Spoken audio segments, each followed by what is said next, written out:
At a lot of Steelers-related news, but I think probably the biggest, or at least the most headline-grabbing, is the Steelers have once again traded and extended a wide receiver around the National Football League, acquiring Michael Pittman, a name that we've mentioned and brought up in these hypothetical conversations the last few weeks, wide receiver from the Indianapolis Colts for a late-round pick swap, and with that, a new 3-year, $59 million deal for Michael Pittman. I love it. I mean, my final two non-Steeler targets were Pitman and Ayuk, and they're very, very different, and they're different, different levels of risk and all that good stuff. When they signed Pierce, I thought, okay, now I think you can actually get that. I think that can happen because there's a reason that they waited until now to make the Pittman move. As soon as they locked, I'm talking about the Colts, locking up Pierce. Fine, they chose Pierce over Pittman. I understand that youth. He's coming off his best year, so be it. That doesn't diminish at all what Pittman brings to the table for me. I mean, you get him for nothing. It's a late pick swap. That's great. I mean, you're basically just buying his contract. Especially when you look at what the Buffalo Bills gave up for DJ Moore. Right. I mean, we could argue about the players, but I don't think they're that big of a second-round pick and a late-round pick swap difference in talent. That's a great way of looking at it. I mean, I expected, these receivers, and it's coming to fruition too, that Wan'Dale Robinson and Pierce, and as we record this, Dobbs is not signed yet, are going to sign for pretty big money.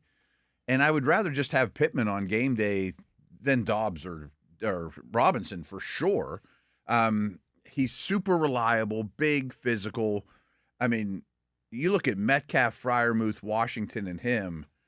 They're behemoths. I mean, they got some size, physical dudes. Yeah, Pittman's 6'4", 225-ish. Yeah, I mean, he's not much smaller than Metcalf, and he plays bigger. I mean, he does all the dirty work.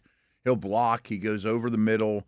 He's not a deep threat and never really was, but he has long completions in his career. I think he fits the system really, really well. And I didn't see the extension coming. When they made the trade, I'm like, okay, you rent him for 1 year. Eat up his salary, see where it goes from there. But the money they got, or the money they added on, seems very team friendly. Under $20 million? Considering today's wide receiver market, he's gonna be someone people like here a lot. Just his brand of game is very Steelers-esque to me. 28 years old, right in that kind of prime of the career. I mean, you look, he has had, I think we can all agree, less than ideal quarterback situation his 6 years in Indianapolis. Have you seen that? I actually retweeted something from Warren Sharp saying, all his quarterbacks. It's mind-boggling. I'll pull it up in a minute. Go ahead and do what you're doing there. And despite that, the production jumps off the page. He's had multiple 1,000-yard seasons, a 900-yard season, 88 receptions, 99 receptions, 109 receptions, 69 receptions, 80 receptions.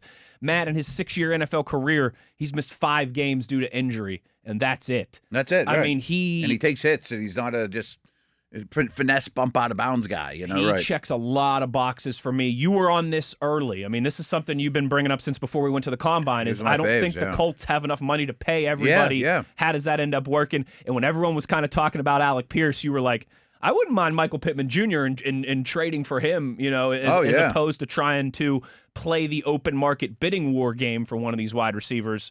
I think this makes a ton of sense, and it's the complete opposite. It feels like to me of where we've been the past couple years, where we've been jonesing for some wide receiver movement and news. This right off the bat, good business, smart business, good player, fits the bill of what you're looking for. I'm with you with kind of what you said a few minutes ago when we started. Like, I love this. I think I love it. Of all the scenarios that we laid out, this I think would have been towards the top of the list. Yeah, and you get it done for a very minimal cost. It's just your cap. I mean, it's just the amount of money you're spending and paying him cap-wise, and you move that around a little bit. I'm not sure exact details, but I assume by extending him, you also lessened his hit this year. I'm just assuming that because that's how that always works. So 2 things. I'm sure we'll get to a ton over the next couple. Well, we definitely the next couple of months, but you can still take a first-round receiver. Absolutely. I think you still take a day 2 receiver, because you don't want to be too old in that room either. I mean, I'd love to add a 22-year-old second-round pick in a super deep receiver draft, but I'm basically done with receiver for now. But here's that list. Like, people might be like, oh, he probably played with Luck and all those guys.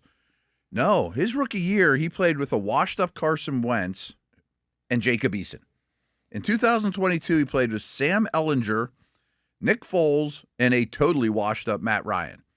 2023, he plays with rookie Anthony Richardson, who was a wild stallion to say the least, and Gardner Minshew, who might be the best guy he's ever played with. He had 1,100 yards that season and 109 receptions. Okay. And then in 2024, Richardson again, and Joe Flacco, who's a shell of himself. And this past year, Daniel Jones, Riley Leonard, and yes, Phillip Rivers.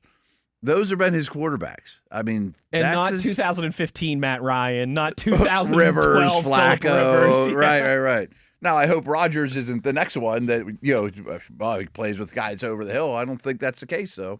It's exciting. Yeah. It is, and I think it's a great fit, and I think it's a great move to address that wide receiver room.